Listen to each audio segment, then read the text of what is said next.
Well, hey there, this is Darin Garman, and we're going to talk about how to build your apartment empire.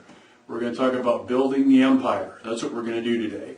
We're going to go over some key things to think about, some key strategies in building your empire, some things you need to be keeping in mind, and we're going to talk about some practical things, and we're going to talk about some risk and reward things as well. So, looking forward to going over this information with you. And so really it starts out with, there's two ways to build your apartment property empire. There's really only two. Okay. One is you do it yourself. Okay. You do it yourself, and you're doing it yourself as an active owner or manager. All right. So let's just put down here landlord. Okay. Landlord. All right. So you're going to be a landlord, and you're going to go ahead and build your empire by buying your own properties, managing, maintaining, going over and doing everything you need to do in order to own those properties. Now, as like a little sidebar to this, we can have a management company there too. So you can maybe have a management company, maybe off-site management as well, something like that if you want. Hire a management company, hire an on-site manager, I guess is what I meant there. So you can do that. So bottom line here is you can be a landlord and go out in the marketplace, find, buy, run, oversee your own apartment property and start building the empire that way. So in other words, you're a landlord and you're active. Okay? You're active. You're an active owner. Okay? The other way you can do it is you can be passive. Okay? So you can either do it yourself, you can be active there, right? Okay? Or you can be passive. You can build your empire and do it passively too. Okay, so how do you do that? Well, you get involved as maybe a partner in a real estate partnership. I'll just put partner in partnership there. Okay. Okay. Or you can buy stock in a company that owns real estate, and those are called REITs, Real Estate Investment Trust, or REITs for short. By the way, I don't recommend REITs in terms of getting involved in them to get as much financial benefit out of owning apartments as you can. And I'm talking about not only getting the income and the appreciation from apartments, but also all the tax benefits, equity buildup, all those kinds of things. Because all a REIT does is you're buying stock in a company that owns apartments. You don't actively own apartments. Okay. Under the partnership model, okay, you're being a passive owner and investor. You do get all the active owner benefits, just like you were doing the day-to-day management, maintenance, and landlording of the property. Okay, that's really what you want to go to when you're building your empire. And I don't mean so much being a passive owner or investor, but you want to get into this building your empire. You want to get all the active owner benefits that you can. Okay. Either if you're active in it, you get all the active owner benefits, obviously. If you're not active, but you're passive, but you go through a real estate partnership maybe to own it, maybe you form your own partnership, that's how you get the active owner benefits. Both of those ways is the way that you want to go here. Okay, that's the way you want to go. You don't want to go the way of the REIT. Okay, even though it beats doing nothing. And yeah, you're investing in real estate, you're not really getting all the active owner benefits, so you're missing out on 90% of the, what you could call juice, 90% of the juice on this. Okay, so a lot of people, what they like to do, and I don't want to, I'll get off of REITs here in just a second, though, if you read a lot of the financial publications like Forbes, you watch the CNBCs, the MSNBCs, the big media companies, they all are about this, right? Well, that's because they're a Wall Street company. They're all about Wall Street, so that's why you get that, because REITs are publicly traded companies, and so it comes kind of part and parcel with the territory. Again, better than nothing, but you want to grow the empire by getting active owner benefits, either by being an active owner, like I mentioned before, or being passively involved in that. Okay, so those are your two ways to build your empire. Now, once you've established which way you're going to go, How are you going to do it? Let's first of all talk about being the active owner for a second. So you want to be an active owner. You want to be an active owner. You've decided you're going to go out into the marketplace. You're going to find an apartment property to buy, invest in it. You're going to grow the empire from there. And we won't get into whether you're going to manage it yourself or not, whether you're going to hire a management company or not. You're going to be an active owner. You're going to be overseeing stuff. Okay? Well, the first thing you got to realize here is when you're an active owner, the very first thing, we're going to go on A here, is the first property is the most important property you'll ever buy. Okay? First property is the most important property you're ever going to invest in. Now, that may sound, kind of obvious in a way. Well, of course it's important, Darin. They're all important. Why wouldn't that? Well, this is the most important one because this one builds the foundation. Right? Look, your very first property builds the foundation. Just like a really nice house, a big building. The most important part of it is not the roof, it's not the utilities, it's not the fireplace, it's not the swimming pool, it's the foundation. So you want to be building foundation here. All right? So what this translates into, this has to be the best damn property you've ever bought. The pressure's on. This has to be, if not the best, close to the best one you'll ever buy. Because from this springs all success. Okay? Because you can't build your empire. We can't keep building on anything unless we got a great foundational property to build from. Okay? So, pressure's on. The first one's got to be the best. It's got to be the best one. And you have to do everything you can to pretty much almost guarantee that it is a surefire winner that is going to increase in value as fast as possible, give you as much income as possible. Okay, so here's the caveat to that, as you probably already figured out. Do you think those kind of properties are available every day? No, it's needle in a haystack. Okay, so be prepared to go needle in haystack. NIH, that's my definition of needle in a haystack. You're going to have to look a lot. You're going to have to spend a lot of time finding that property to build your empire. Okay, so how do you do that? How do we find the needle in a haystack? You got to pull all stops out to get as many properties crossing your desk as possible. So the first thing you do is you hire a real estate broker. All right? You get in touch with a real estate broker to represent you in the marketplace as a buyer, as an investor. Now, I know a lot of people like to do things on their own. They like to, grab their phone. They like to grab the phone and they think this is how they're going to do it, and they're just going to go use their phone, go online, and that's how they're going to find everything and do it themselves. There's nothing wrong with doing that. I'm going to talk about it in just a second. But you want to get somebody that's entrenched in the marketplace. They know what's going on. Okay? You want a specialist that this is what they do. They work on helping people like you find apartment properties. And by the way, their services most of the time are free. You don't have to pay for anything most of the time. Sometimes they might require maybe a little fee, maybe a little retainer up front to get going just to make sure they know you're serious, which there's nothing wrong with that, by the way, so you don't want to necessarily balk at that. But most of the time it's free.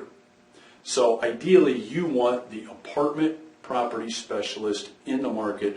All they do is apartment properties. That's it. They know the market inside and out. They know who owns this building, that building. They can tell you the story about 40 different properties around that are apartments. Who developed this development? That you see where I'm going here. Okay, that's who you want. That's where you start. That's number one. Okay. Number two then is yes, you also do your own stuff. So you do stuff on your own. Okay, so while the real estate broker's out there in the market trying to find you something, trying to work on getting you a great project, after of course you've given them all of your criteria, okay, then you want to be working on your own. So you want to be doing the obvious things. You want to be getting online, getting on the internet and finding projects that are available. You want to be doing those things. So the obvious things you want to be doing on your own is finding things online. Okay, that's probably the easiest place, is to go online and see what's for sale, see what people have on sites like, every market has their own place where they market real estate properties. Craigslist is popular, so go to Craigslist, see what's on there. There's some national sites like LoopNet and CoStar, 10X, there's a bunch of those. So if you really sit down for a couple of hours with a computer in front of you and really start hammering this out, you're going to be finding some possibilities on your own. And then when you work in tandem with a great real estate broker, now you're going to start getting more properties crossing your desk. Right now, don't expect after doing this for 4 days the magic property is going to come. It's going to take a long time. It could be 30 days, 60 days, hell, it could be 3 or 4 months before you find a real good one. So be prepared to spend some time and work at this. Because at the end of the day, it's all worth it because we want to build that foundation. All right. In addition to that, the third thing you want to do, so that's number one, get a good real estate broker.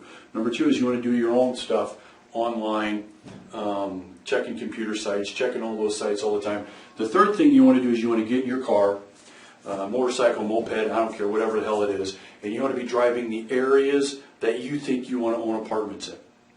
Okay? You want to be driving in and around the areas that you think you want to own apartments in. For me, it would be, I want to be driving around Northeast Cedar Rapids. Like I want to be driving around there, checking things out, seeing what kind of buildings are around. I'll also be in Marion, maybe Hiawatha, maybe Southwest Cedar Rapids. Most of our holdings right now are in Southwest Cedar Rapids. So I probably want to be driving around Southwest Cedar Rapids, checking things out. So same goes for you. Whichever city you're in, wherever you're located, you want to be spending time in those areas and looking for apartment properties. And I'll tell you why here in just a second. Now, if you live in a big city, you want to basically get your map out. For me, I'm an old man. Sometimes I'll actually get a paper map out. Or you get Google Maps, whatever, and you start with the concentric circle approach. So you want to be right here. Here's where you want to be. Maybe you start checking things out within a quarter-mile radius of that. Then maybe a half-mile radius, and then a 1-mile radius, and then a 2-mile radius, etc. That's how you do that. Okay, that's how you do that, depending on what size of city you live in. Okay, so you've done that. You're going to do that, but here's the key while you're driving around. You're going to have, I call it a tape recorder, dictaphone, doesn't matter while you're driving, you're going to have this with you. And you're going to spot apartment properties that you think you'd like to own. Okay, so I can tell you, even when I'm going to drive home today from the office, I'm going to be driving by apartment properties I would like to own. Okay, when you do, you record the address in your dictaphone. Okay, so you're driving, you go past, let's say it's a 24-unit property. It looks like it's 24 to 36 units. Location's great. It looks fantastic. Great curb appeal. Tenants are walking outside laughing. They got money coming out of their pockets because they pay rent. And I'm just kidding about that. So you go by a really good property. Okay, 123 Main Street, Cedar Rapids. All right. Drive around some more, you find one, maybe it's kind of in the backwoods somewhere, nice wooded setting, it's quiet, the parking lot's full, so you know it's probably fully occupied. You're there at 11 o'clock in the morning driving by, and most people are actually working, they're not hanging out outside, sitting outside the place. So anyway, it's a great place, great wood setting, 567 Wood Place Northeast. Okay, so you get my point, you get my drift here. So when you've got those properties that you think you'd want to own, then you go online to your city or county tax assessor's office. Okay, the assessor. You visit the assessor's office. All right, and you can do it online. It's very easy to do. You punch in those addresses, 123 Main Street. Guess what pops up when you do that? The owner's name and mailing address should pop up. Okay, when you find the owner's name and mailing address, guess what you do? That's right, you draft a letter. Draft a letter to that owner, and here's what the letter basically says. Dear, and you'll find out the owner's name, Dear Frank, I noticed your property at 123 Main Street, it looks like an acceptable apartment property. I'm in the market to purchase an apartment property like yours. I like where it's at, I like where it's located. I'm wondering if you would have an interest in entertaining an offer on your property. If you'd have an interest in entertaining an offer on your property, I'd like to talk to you. My phone number is X, my email address is X, my fax number, if you like, my fax number is X, okay? P.S., very important on part of this, P.S., in the event you are not interested in selling right now, please keep my letter and my contact information for when the time comes you can contact me. Make sure you do that. All right? So you got three things going on. You got three things going on. okay, to get that first property. One, you got your broker working for you, right? Two, you're doing your own thing online. You know, spend some time on the computer, probably once a week, maybe twice a week. Three, right? You've gone and you've driven around and you've got your list of places you'd love to own, and you go ahead and you contact those owners. Okay? By doing those three things, you have now done more than what 95% of most people that have an interest in owning or apartment property would do. Which means what? Three important things. Number one, you'll have more apartment properties cross your desk. That's possibilities. Number two, the good news is you're going to know more about the market. Okay, you're going to know more about the market, what's going on in the market, what's available, who's buying what. So knowing more what's in the market is great, because that market knowledge is going to help you really grow that asset into something very, very special. All right. The third thing that that's going to do is it's going to show these people that you're legitimate. You're someone that they should be contacting if and when they want to sell their property. The broker, he's going to contact you if and when he has a project come up. Okay. The people that you're sending letters to, they know you're serious. They know you're somebody out there looking to buy a project. So if and when that time comes, you're going to get contacted. You won't be seen as one of these folks that just watched an infomercial on how to do this on a Monday and you did it on Tuesday. Okay, so you get these three things going for you. That's how you're going to get your first property very quickly. All right, so let's assume that you finally got that first property. All right, you bought it. You purchased that first property. Okay, you did all of this, got that first property, you own it, things are going great, things are going fine. You're wondering, why in the hell did I do this 5 years ago, 10 years ago? Okay, so anyway, you've owned it for, let's say, about a year. Okay. During that year, you have got to do two things. Two things you've got to do. Number one, you got to increase rents.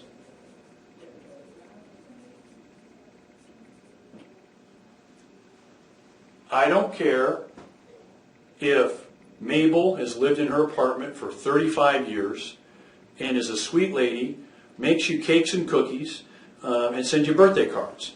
Mabel's rent's got to go up. Okay? So you raise everybody's rents. As much as you can. Okay? And there's a whole class we could go over just in rent raises. But you want to get rents at least to market level, a little bit above. And what you'll find when you look at apartments, the majority of apartments that you look at, the rents are not at market levels because the landlords are just slow in doing it. You see it all the time. Even a lot of people say, why would landlords or apartment property owners, especially if they're larger companies, limited partnerships, folks that should know better, why don't they do it? Most of them don't. And you'll find that to be the case. But that's not going to be the case with you. You're going to get your rents up. Second thing you're going to do is you're going to reduce your expenses. Okay? You're going to reduce expenses. You're going to find 95% of the time there's going to be opportunity for you to reduce expenses. In some cases, dramatically. Okay, dramatically. Why?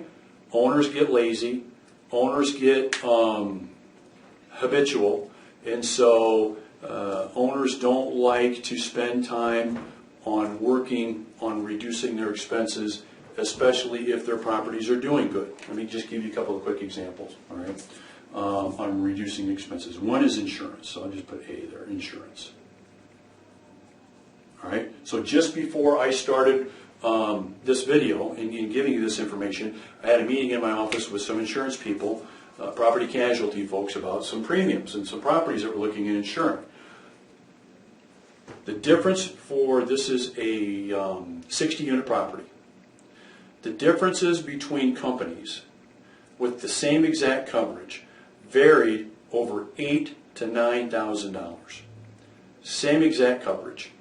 Different companies. Different philosophies on how risky these properties are. Okay? So imagine you're an owner. Your buddy's name is Bill. Bill works for XYZ Insurance Company. He insured the property 20 years ago. You've never changed insurance in 20 years because Bill's a great guy and you guys golf together once a week and all that kind of stuff. But what you don't know is the $15,000 insurance premium that you're paying to Bill's company for the same exact coverage. It can really be $6,900. Okay. All right. You didn't know that. But guess who's going to know it? The new buyer, the new owner. You are going to know that. You're going to see more opportunity to reduce expenses than you think. Again, I get this question all the time. Darin, I don't get it. If a guy owns an apartment property, company, management company, corporation, whatever, don't they get those expenses, shaved down as low as possible? Huh. No, they don't. No, they don't. And so you'll be able to have opportunity there. So what does this mean? By increasing your rent and by reducing your expenses, you're going to be able to raise the property value up dramatically very, very quickly. Now here's the cool thing. Did I say you got to put a bunch of money in improvements into the property? No. Did I say you got to put in, you got to build a new set of garages? No. Did I say you have to build another building, do an add-on? Do you have to put decks, patios? Do you have to gut the property? No. We're doing this without spending any money on improvements. Okay? That's the cool thing. That's how you want to move this fast. Again, it's about that foundation. Okay? So we don't want to be buying a property where we've got to sink in 7 figures in improvements just to make it work. No, we want to buy something where we can do this. Okay? So you increase the rents, reduce the expenses, it'll increase the value of the property pretty quickly. Then what do? Okay? After that, you knock on your banker's door. Credit union, knock, knock. All right? Here's what you tell your banker, your credit union person, or private lender, whichever. You basically say, hey, that property I bought for $350,000 last year, I got a feeling that thing's now worth about $545,000. Okay? Or let's not get that aggressive. Okay? Let's just say it's worth $500,000. Hell, let's just say $475,000. Okay? That property I bought for $350,000 is now worth $475,000. Okay? So now I've got $125,000 of equity here that I got just sitting there. All right? I want to borrow that equity to buy another building. So what do? You refi. So you refinance. So you refinance the property. You pull out this 125. Okay, remember you want a 36 unit building. Now we'll say, let's not say 36. We're talking 475. Let's just say it's a 16 unit building. Okay, a 16 unit building now. You've increased your equity $125,000 because you increased the rents and you reduced your expenses. Okay? So you're going to refinance that 16 unit building. You're going to take this $125,000, now you're going to buy a 36 unit building. Okay? That's what you're going to do. And you're going to go through the same process in finding that as you did in finding this. Okay? So pretty soon, here's the cool thing. Within like 2 years, you now own 52 units total, in our example here, in 2 years. And you only made a down payment on one of the properties. Because remember that foundation, how important it is? Now this is going to be responsible for down payments on building everything else from there. So, with the 36 unit, now you do the same thing. 2 years later, you've got now probably $200,000 of equity you can tap there. All right? Now you buy a 72 unit property. Okay? And that all started with this one property, refinance, down payment, refinance, 72 units. Hell, within 3 years, you can have about 130 units if you wanted. Okay. Now, I realize that was fast, that was quick. And we're using examples. We're not getting real properties out here. But this is the formula. This is how it works. This is how it works. I've worked with dozens and dozens of investors that have done this. Okay? And there's no reason you can't too. So, that's the active owner. What about the passive owner? How does that work with a passive owner? Okay, how does that work with a passive owner? It's actually pretty easy. Okay, so active owner, that's how you build the empire. But let's say you're a passive owner. How do I do that? Okay, it depends on, your success as being able to build this as quickly as possible depends on who you work with. Okay, and by that I mean who are you going to partner with? That's where it all starts. Who are you going to partner with? All right, so what that means is, what is the philosophy of the partnership? Is it aggressive? Is it passive? What are they trying to do? You want a partnership that is going to be aggressive. Okay, aggressive, not conservative. Okay? If you want to grow the empire, by the way, there's nothing wrong with either one. I mean, I got partnerships that we oversee that they're pretty conservative. I got some that are pretty damn aggressive. Okay, so there's no wrong answer. Okay, but here's the deal. The conservative partnership, they're just looking for a decent income stream and kind of a predictable income stream. You know, that's a partnership where you've got folks that probably want 5, 6, 7% return, income return, you know, pretty predictable each and every year. That's what they're looking for. That's what they like. And so they're going to be buying the kind of properties that give them that. Even though that's great, that's not what you want if you're trying to grow the empire. That's what you want when you want a decent income and you want some capital appreciation at the same time. You want somebody that's aggressive. Okay? You want somebody that's aggressive. And bottom line is, what I just went over with what the active owner needs to do, that's who you want to be hooking up with and getting aligned with and partnering with, is that kind of manager of that kind of partnership. Okay? And what should they be doing? Doing exactly what I described. Remember, we started out with like a 16 unit there. That's what they, you know, that's how we started. You want your manager of your partnership that you're going to align yourself with and partner with to be exactly like that, but you don't want them having 16 units, brother. All right, you want them having 160 units. Okay, that's what you want. You want to do the same thing, but with a 160 unit property, a larger property. Okay, so think of it this way. We just added a 0, so everything we do, we add a 0. So instead of buying that property for $450,000, we buy it for $4.5 million. Okay, it increases in value $1.25 million. Now we're buying taking that $1.25 million. Now we're buying a 220 unit property. Okay, that 220 unit property owned for a year, increase rent, reduce expenses. Same here, we increase rent, reduce expenses. Okay, now the 220, now we can pull $2.7 million out of that. Okay, then we take that and we buy a 410 unit property. Okay, that's the same thing. All right, it's the same thing. But you want to align yourself with somebody that is their philosophy and that's what they want to do. Okay, that's what they want to do. So you can either be passive, right, in what you're doing.